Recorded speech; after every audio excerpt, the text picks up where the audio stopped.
Hello and welcome to another life support podcast with me, Carl Munson, and Dr. John Briffer. It's actionable advice on handling work, life, and everything in between. John, how are you?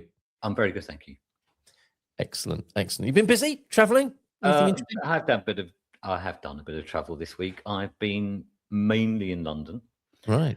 but I also went to Birmingham yesterday to Okay. deliver a workshop, do some one-to-ones, and attend a sort of celebratory dinner Excellent. at the Grand Hotel in Birmingham, which is very nice. And then I got Very back good. late last night, so I'm a bit short on sleep, and that's why I also I will wake you. If you why don't I've why I I've will been wake you up. dragged through a hedge backwards, Yeah, even more than fair enough. normal. I'm talking about. Now, one of the topics came up, I think, in your travels, heart rate variability. We will Yeah. talk about that. And we'll also talk about sunscreen and sunblock, because that came up on my Good Morning Portugal show. Okay. Somebody mentioning sunscreen, and there was a bit of a pile on about that. Oh, no, you don't want to do that. There's terrible chemicals and things in there. We'll come back to that to discuss the merits of sunscreen and sunblock or not. But we begin with one of our favorite subjects, happiness. We always return to this, don't we? I think it's very dear to us both. What is human happiness? I imagine both of us have been thinking a lot about this all our lives. What angle are we looking at this morning? Well, I saw something on, I think it was X, could have been YouTube, I can't remember. But it was, the footballer, Zlatan Ibrahimovic. So it's a Swedish footballer. Okay. I think he grew up in Malmo. He's born to Eastern European parents, hence the name. I think from the original Yugoslavia. Can you say that? But anyway, I think they were from there. Yes. But they emigrated to Sweden. They had him, and then he's a striker, so he plays at the front. Big guy. I think he did martial arts when he was younger. I'm not absolutely sure, but he played for Malmo, Ajax, Barcelona, AC Milan, Manchester United. I think the biggest club he played for, for the longest time, was Paris Saint-Germain. Like he's a stud, really. I think I think he played over 100 times for Sweden. He's a character. Yeah. Now he's well known not just for his physical prowess, but apparently he's a bit gobby. Okay. Slightly arrogant. Give me the ball. He's a bit of a Cristiano Ronaldo, really. Like I'm the man. Get the ball to me, and I'll stick it in the net. So I don't mind any of that. I quite like it. I actually think he's very authentic. I think he is what he is. He's not going to be any other way. And I suspect if you were his manager, you would find him unmanageable. Yes. It would be like, well, you go there and do whatever you normally do. Do you know what I mean? I don't think it's like, well, I'd like you to play a bit more to the left side. I can just imagine him standing there going, no, I don't do that. I don't play on the left. I play here. Anyway, I like him. There's something about him I like. Okay. And I quite like the fact that he's... Tell us the name again of this person. Zlatan Ibrahimovic. Okay. Anyway. So I saw that he's being interviewed by Piers Morgan. One of the things that he said, by the way, is that he goes to a new club, and then they say, right, there's your house, or he's chosen a house, but there's no furniture in there. So he apparently says something like, he says to his wife, go and get the furniture from IKEA. And then someone says to him, no, rich people don't buy furniture from IKEA. And he goes, no, but intelligent people do. Oh, which I quite liked. Okay. Yes, yes. But the point about this, the happiness thing is that, the discussion is around happiness. And he goes, well, what's that? It's just moments. He goes, I'm happy now. In 10 minutes, I could be unhappy. And they're also talking about money. And he's saying money doesn't buy happiness. It makes life easier, he says. It just doesn't buy happiness. And in fact, it can create stress within families. It can create problems. Yeah, that's it. Which I think is true, because I think a lot of people imagine that, look, if you don't have any money at all or very little money, life is going to be broadly tough. If you can't shelter and feed yourself and have the basics, it's tough, right? But he's basically saying more money doesn't mean more happiness, which I think is right, because I think a lot of people do. They sort of imagine they've got a certain amount of money, more than enough. Let's just put it that way. And they think somehow if they have more, it's going to solve some problems for them. But usually my experience with people is, and even in my own life, it doesn't solve problems. And it can actually create well, what am I going to do with this? And what happens if the bank goes under or whatever? You know what I mean? Just there's other complications that come in, and he makes this point. Okay. And I think it's actually, thoughtful. And I think he's quite philosophical as a person. I'm not saying other footballers aren't. I'm sure there are some out there. But it just reminded me of how much I think he thinks for himself.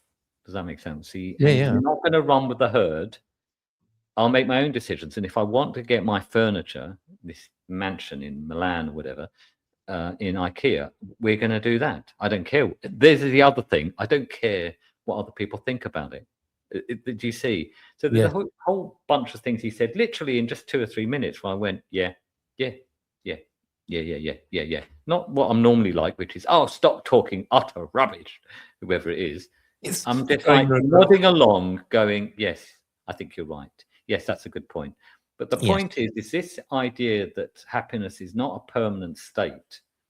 It's something you sort of dip in and out of, I think is worth bearing in mind. Okay. Yeah. Well, it fits in with our sort of polarized and binary age, doesn't it? Is are you happy or not? And what immediately comes to mind is some sort of, for me anyway, is a sense of resourcefulness and resilience to know what it is, such that when you're not it, you know where to come home to, if that makes any sense. No, it does make sense, because you can't really have the light without the dark, you could argue.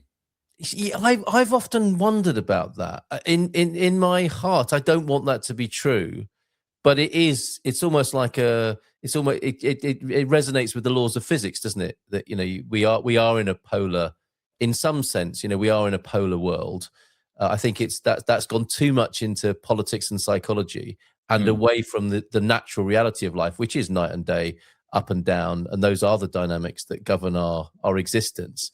But yeah, and I remember having a conversation with a friend, you know, because I was going through a particularly sort of, I don't know if it was a soul-seeking phase, and I can't remember which cult I belonged to at the time, but I was talking to a friend in a pub over a pint, as you do in the UK, on you know, and it might get a bit deep sometimes, and I was proposing that there was a state of beyond the ups and downs, you know, like a sense of contentment or fulfillment, nirvana, you know, enlightenment. And I was contemplating that with a friend, and he said at the time, and he said, you know, I don't know, this must have been 30 years ago.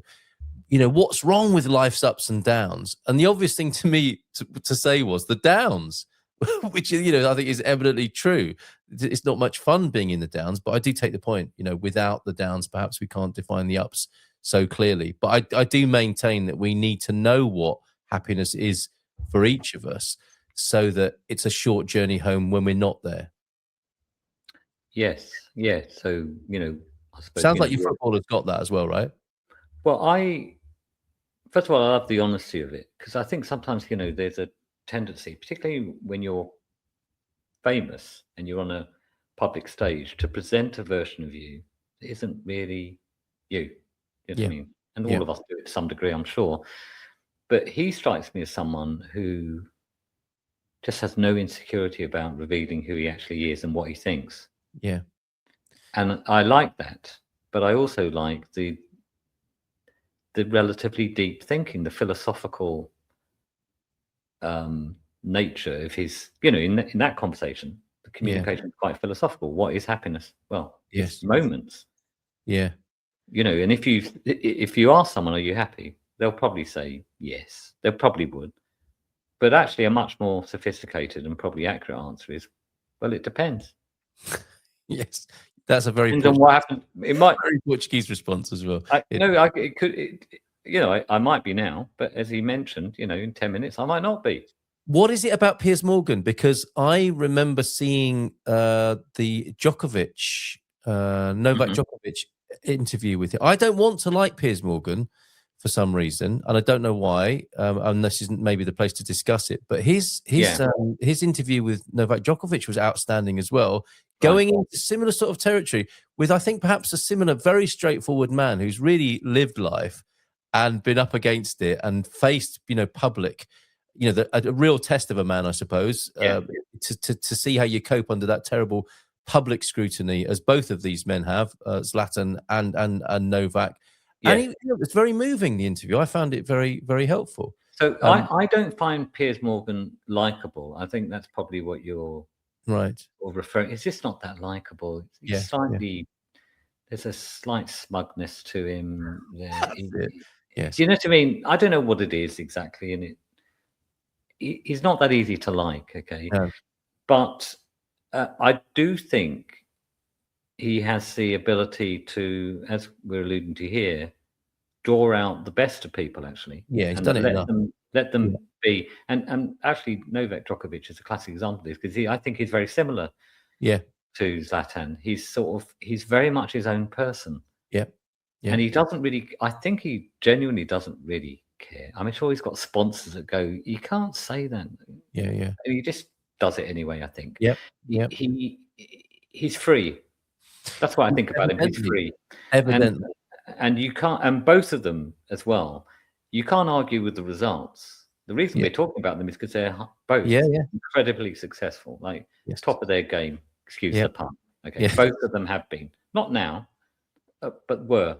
Yeah. You know, and so you can't really then turn around to them and go, well, if you're a bit more blah, blah, blah, blah, because they, I'm sure, would say, or at least know internally, again, you can't argue with the results. So And it interestingly, seems to work for me, right? And yes, yeah. I found a study, Forbes, a Forbes article. I think it is based on a study that 75,000. I mean, obviously, it depends where you live, but $75,000 does make you happy beyond that threshold. And roughly speaking, I get the gist of this. I think that's But right. like you say, being poor is expensive, isn't it? It's no fun being up against it all the time.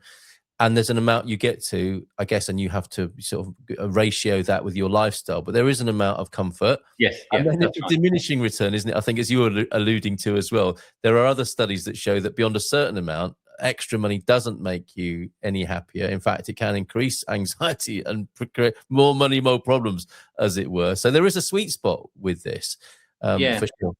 And he alludes to that, I think, in the interview. I mean, Right. at one point he says, and I think this is also right, for someone like him and lots of his cohort, Yep. they've already got more money than they can spend. Yes. Okay, practically. So why take the Saudi contract is basically what he said, which is Yeah. what Cristiano Ronaldo has done. What's that for? Yeah.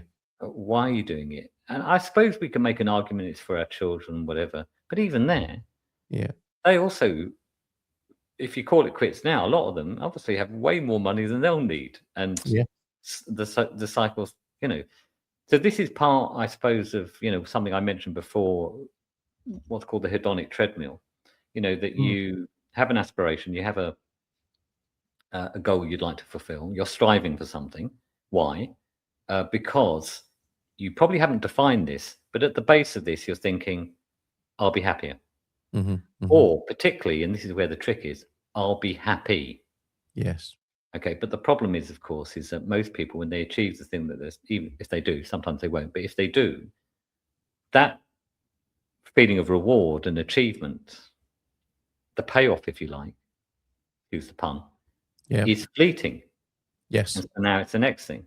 Yeah. So you've got 1.2 billion, like Cristiano Ronaldo, and now the target is 1.3 billion. Yes. Yeah, absolutely. What end sort of thing do you see when you already have got, all the gold you can eat? Yes, I think being able to find inner happiness without it sounding too much of a cliche is so important. And it's not easy to do, but I think it's great work, and it's a great adventure to find that. You're right, it isn't easy necessarily, but one very simple thing you can do is spend some time each day reflecting on essentially wanting what you have.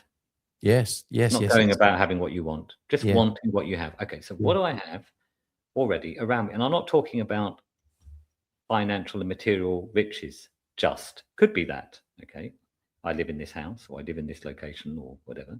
Here's my car, it goes fine, whatever. It's other things, because what's genuinely more important to people overall, there's the odd psychopath, is relationships, friendships. Yeah. Partners, kids, cherished colleagues, whatever. It's that. Do you think they're an end in themselves? Because I would say it's about peace. If you can realize that you have peace, which is, I think, part of what you're talking about, we see what is essentially and intrinsically happiness, and then we can distinguish the things that are the means to that end. And that's where this, I think that's where this conversation sits, isn't it? Is like, are we looking at a means to an end in the hedonic process, or have we been able to discern in our lifetime what is truly intrinsically happiness that we can savor and be in without, without interruption and distraction, which inevitably comes, but we have that to come back to. Well, I think peace is very important. It's something I do my best to seek out in my life. In fact, as you know, I keep a gratitude journal. And one of my most common entries is this: time alone in the morning with a coffee, writing my gratitude journal. It's very peaceful. Yeah. Because I get up at a stupid hour compared to everyone else in my home. I almost always have time. Yesterday I woke up in a hotel in Birmingham, got time on my own. Yeah. Do you know what I mean? I have it on my own. There's an espresso machine here. There's a yoga mat on top of the shelf thing here. Right? Got everything I need. And that's where it should stay. I actually used it. But anyway, I've got everything I need. And it's peaceful. Yes. There's like triple glazed windows out to the road, so I can't hear. It's completely silent as well. Do you see? Beautiful. Yeah. But it's peace. But yes. I don't want just that, because I quite like interacting. I mean, I'm an introvert by nature, but I quite like interacting with other people. There's a certain joy in doing things that you enjoy with other people that you care about. Do you see? Yeah. Even this is a classic example of that, right? Yeah. I mean, I could sit here on my own in a peaceful room here in London. I could do that, or the hotel room, in Birmingham yesterday. But I can also do this. This isn't peace. There's nothing peaceful about talking to you, Carl. Nothing. I actually do find it. Battle. No, I'm joking. Right. Okay. Yes, I find it quite. I find it very fulfilling, and that's why I continue to do it. But there's a certain joy to it, right? Yeah, absolutely. So peace is, I think, is important. There's other elements of life that I'm seeking, to be honest. Yeah, and I think all of these words kind of, when you're doing it right, they kind of merge, don't they? Joy, peace, happiness, fulfillment. They're all ultimately the same thing. Here's another thing that I think is very important, by the way: freedom. Yes, absolutely. Again, it would merge. Not being told what to do, not being obliged to be in a certain place at a certain time to do something that you didn't really want to do or didn't sign up. Obligation, all of that. I've got antibodies to it, so I love the idea of freedom. It's why I've always been self-employed. Yeah, I don't. I mean, obviously, with my temperament, I'm completely unemployable. But I just wouldn't be able to thrive in a situation where I'm, even as a as a very junior doctor. I remember seeing these things where I think, what's that about? But not having the authority to go, we're not doing that. They might still be doing them, John. We need to move on. We need to talking of the cutting edge of medicine. It may be that heart rate variability is something that those junior doctors of today will be dealing with. What have you got to say to them? So heart rate variability, this came up as a question because I was teaching, part of what I was doing yesterday was teaching a workshop over half the day.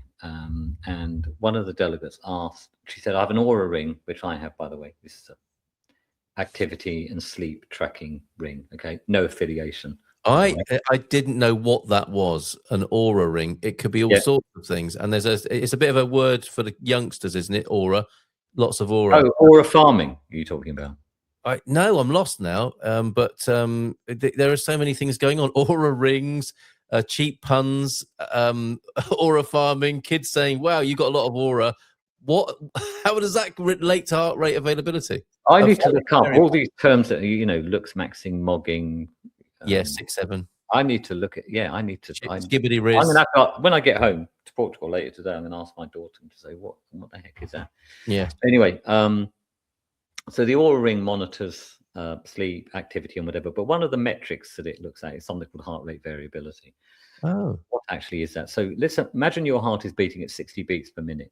You'd imagine that there'll be 1 second in between each beat, maybe, but it doesn't work like that. Some might have these pauses of a second, but it might be a bit less than that and a bit more of that. So there's variability in the pauses between the heartbeats. That's what heart rate variability is. Okay. Yeah. Now, if there's a lot of variability there, this is called high heart rate variability. What it tends to signal is low stress in the system, okay, or let's imagine you've done something heroic the day before and run a half marathon, that the next day, if you've got high heart rate variability, it would tend to be a sign that you've recovered. Anyway, the other side of this is that if your heart rate variability is low, well, you haven't probably recovered that well from the run, or there's general stress in the system. Okay. Yeah. And this lady was saying, she told me what her heart rate variability scored. She said, I think they're very low. And then she told me what they were. And I said, yes, they are very low. What do you mean? And I, at one point I said to her, I've got this sort of image of you. There's two main parts to what's called the autonomic nervous system in the body, which controls automatic things, including the stress response. There's something called the sympathetic and something called the parasympathetic. And the sympathetic is involved in the stress response, flight or fight. Mm-hmm. Whereas the parasympathetic sort of calms things down, gets the heart rate lower, reduces blood pressure, whatever.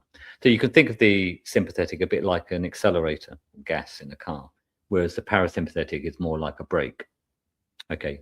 It's also involved, by the way, in digestion. It's activated during digestion of food. So it's sometimes referred to as rest and digest. Okay. And I said to her, I've got this image of you where kind of the accelerator is down and a bit stuck. Okay. Right. You can't really take your foot off the gas. Yes. Basically. And, a lot has gone on in her life, like a lot of us. But, I'm not surprised she's in that state. Let me just put it that way. Anyway, that's what heart rate variability is. And there's certain technology that you can use to monitor it. Aura rings.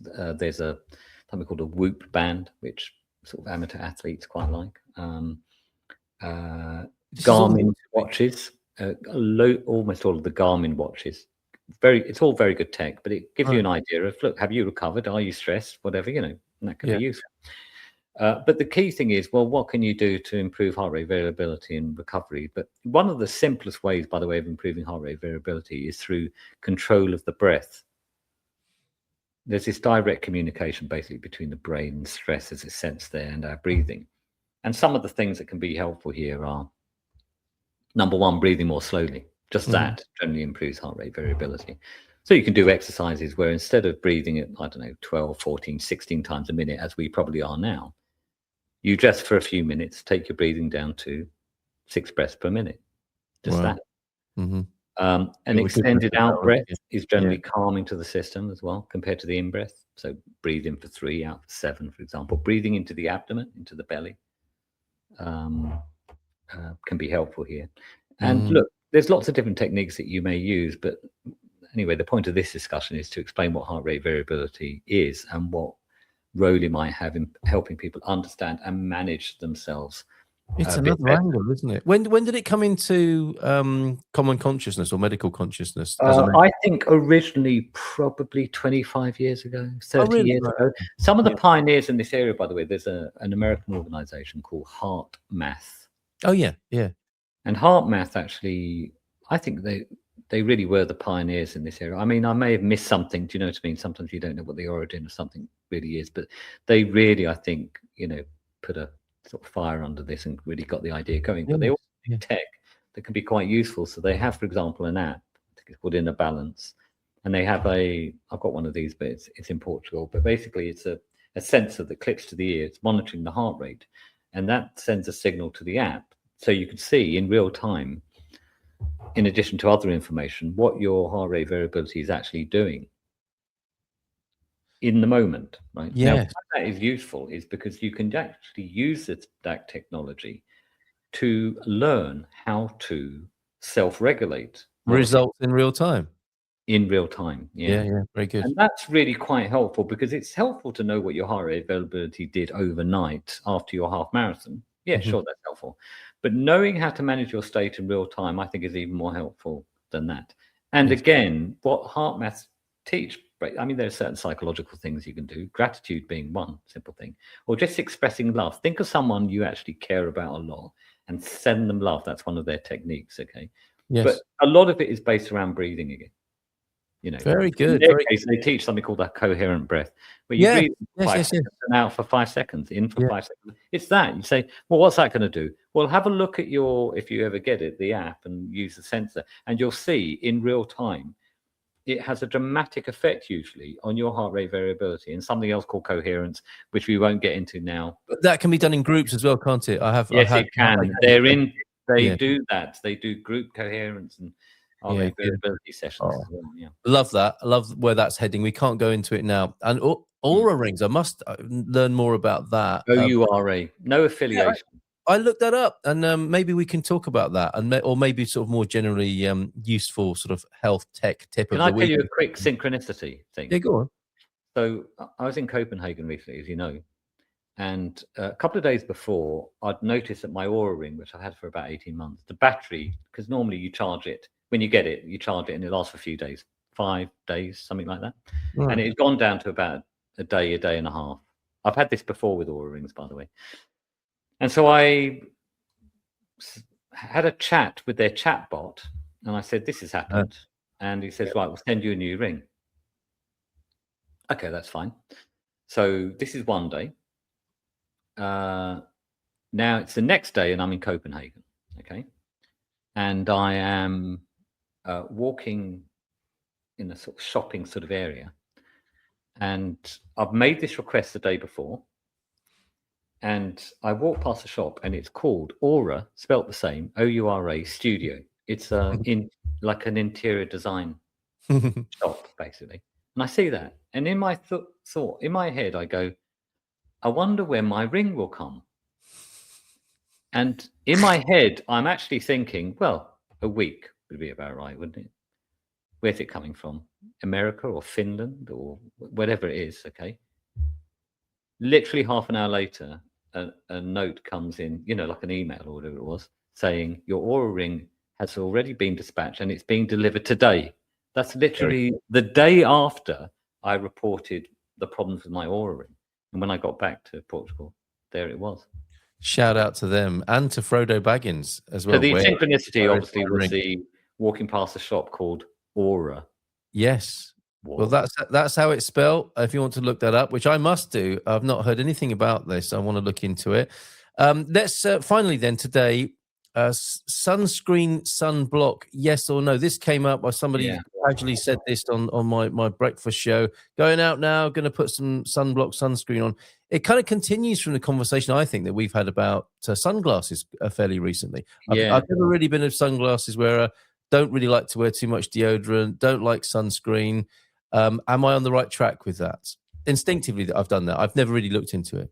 Yeah, well, instinctively, that's how I've been for a long time. So I've used sort of, natural deodorants.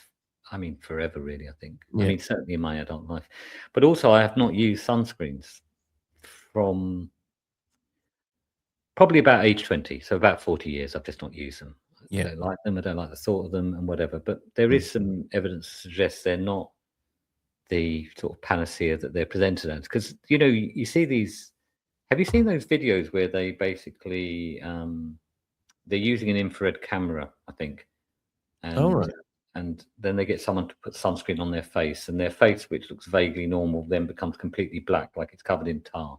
And apparently this is a good thing, because it's obviously showing you from an image perspective that all the light is being blocked out. Blocked out, Well, there's a few problems here, first of all. Some of these sunscreens are very chemicalized. So they contain certain chemicals. Don't quiz me on the names. Oxybenzone. I don't know. Anyway, that have links with cancer. Someone will have to look it up. Okay, somewhere in my deep unconscious, there's a couple of chemicals in particular that are often there that have links with cancer. Okay, and we probably don't. I mean, I wouldn't go so far as to say you don't really want to put on your skin something that you wouldn't eat. But anyway, you take the point. You don't. Okay. Number two, you're blocking, when you use sunscreens, you're obviously blocking production of vitamin D. And vitamin D appears to be, through a variety of mechanisms, broadly cancer protective for a variety of cancers, over 10 different forms, probably, you see. So we don't really want to be blocking the production of that if we can. We don't want to burn. I'll explain why in a moment. But broadly, we don't want to block that. Another thing is there's a thought that certain sunscreens will block the rays from the sun that actually burn. Yeah.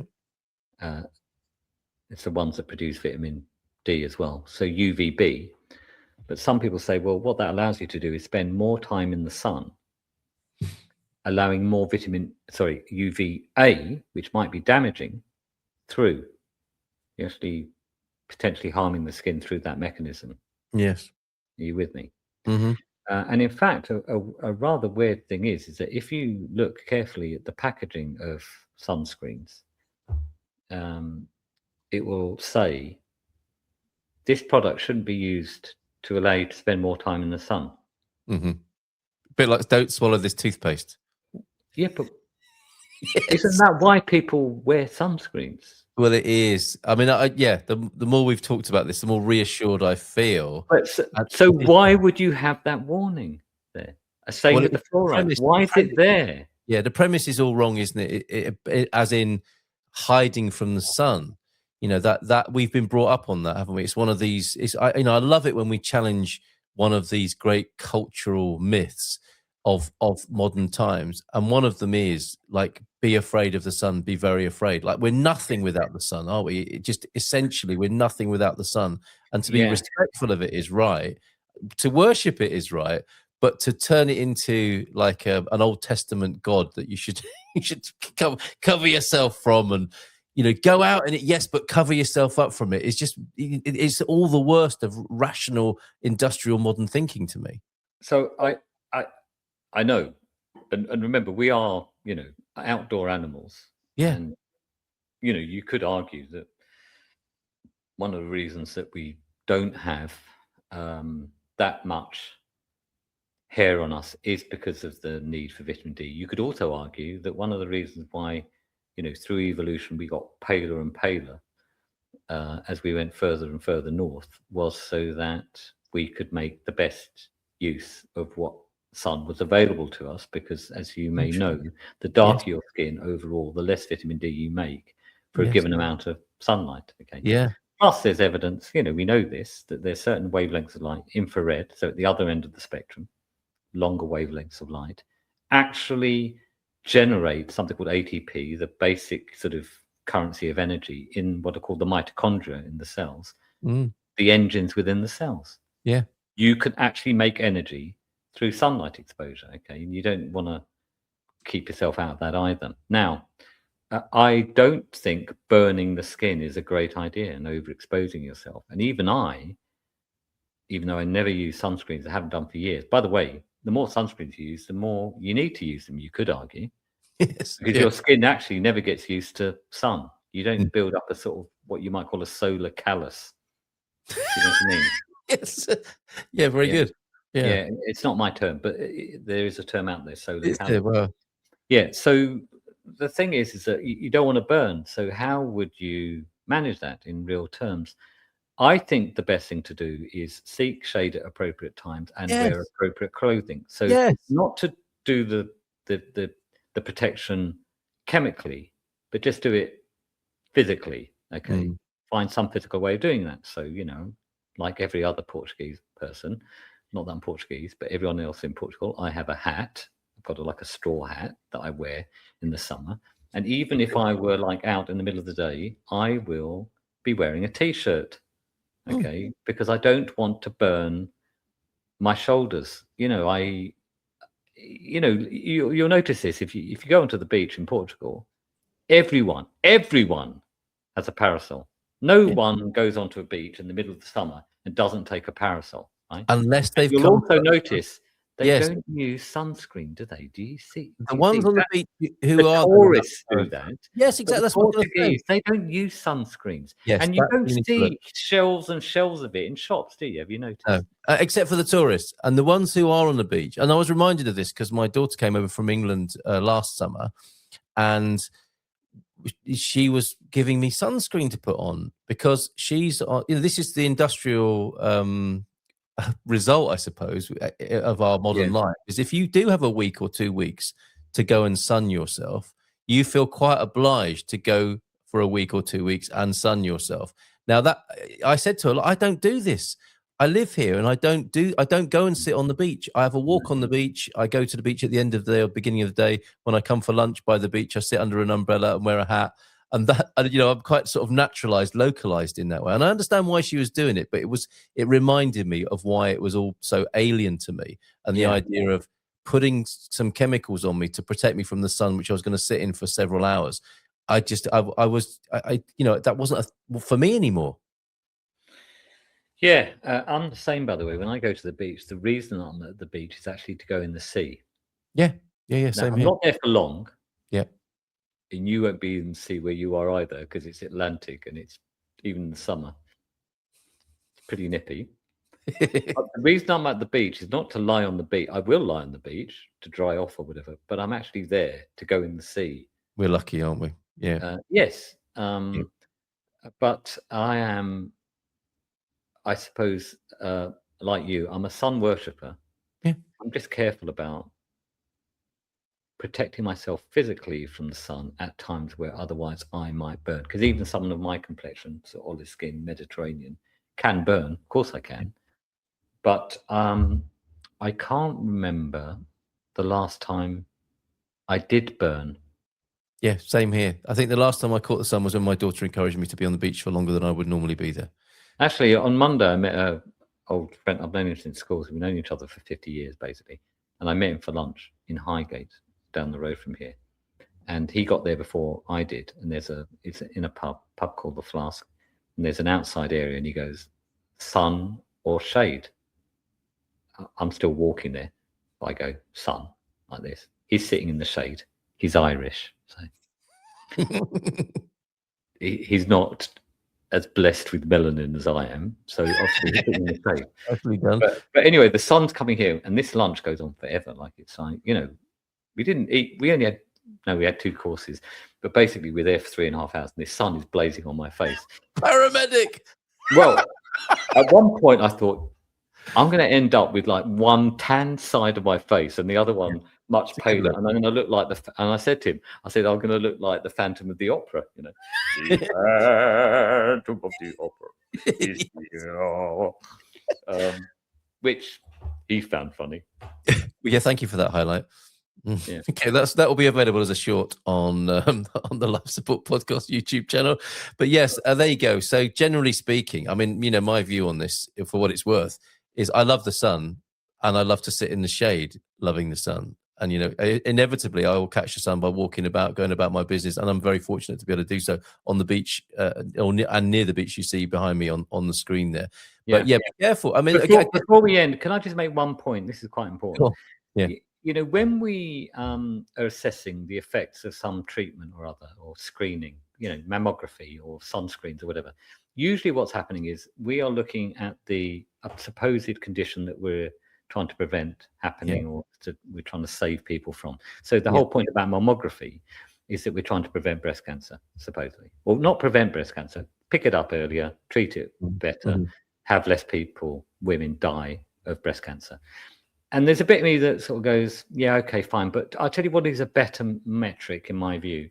It's not the condition and death from that condition. It's overall risk of death. Is it actually saving lives? Not specifically from breast cancer, for example, or overall. And a lot of treatments don't, by the way, a lot of things, including mammography, doesn't appear to reduce the risk of mortality. Last time I looked, no lives actually are saved overall. Does that make sense? Yeah. Now, the same with sunscreens, right? They can tell you, well, there are lower rates when people use sunscreens of basal cell carcinoma or squamous cell carcinoma or melanoma or whatever. Fine. But overall, what's the effect? Given that we know that sunscreens basically block the production of vitamin D, which is whatever. Now, I don't know if that data's there. I don't think it is. But the last time I looked, maybe 2 or 3 years ago, I couldn't find it. But I find that also a bit odd, because if we really wanted to get a good look at whether something is effective or not, or whatever the intervention is, don't be looking at single conditions. Be looking as widely as possible. Yeah, well said. Death, essentially, is what I want to know about. Death rates.